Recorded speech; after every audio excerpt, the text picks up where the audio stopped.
జగిత్యాల జిల్లా మల్యాల మండలంలో పలు చోట్ల ఫుడ్ సేఫ్టీ అధికారులు ఆకస్మిక తనిఖీలు నిర్వహించారు.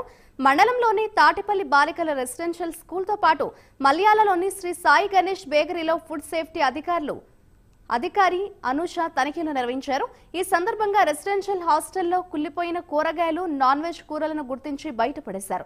అలాగే మల్యాలలోని బేకరీలో గడువు తీరిన వస్తువులను గుర్తించిన అధికారి షాప్ యజమానిపై ఆగ్రహం వ్యక్తం చేశారు. దీంతో మండలంలోని పలు ప్రైవేట్ హాస్టళ్లు, హోటళ్లు, నాన్ వెజ్ దుకాణాలపై కూడా తనిఖీలు నిర్వహించాలని స్థానికులు అధికారిని కోరారు.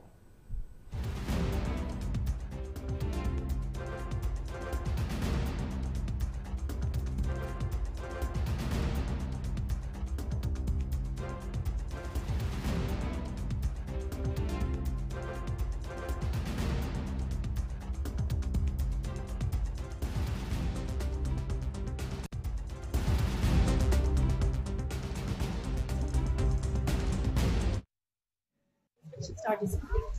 బేకరీ వచ్చి ఇది శ్రీ గణేష్ బేకరీలో అన్ని ఎక్స్పైరీ ప్రోడక్ట్ ఐటమ్స్ ఉన్నాయి.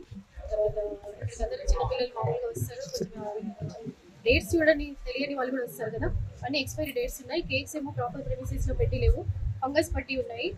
ఏదైతే డేట్స్ లేవో, ఫంగస్ పట్టినా అన్ని డిస్కార్డ్ చేపిస్తున్నాము. వీళ్ళకి ప్రస్తుతం అయితే నోటీస్ ఇష్యూ చేస్తాము. వితిన్ 7 daysలో వాళ్ళు కరెక్ట్గా ప్రాపర్గా క్లీన్ చేసుకోకపోతే షాప్ మాత్రం సీజ్ చేస్తాము. ఇన్స్ట్రక్షన్స్ అయితే ఇచ్చినాము. 7 days టైంలో ప్రాపర్గా మెయింటైన్ చేయకపోతే సీజన్ ఉంటుంది. స్టార్ట్ చేసింది.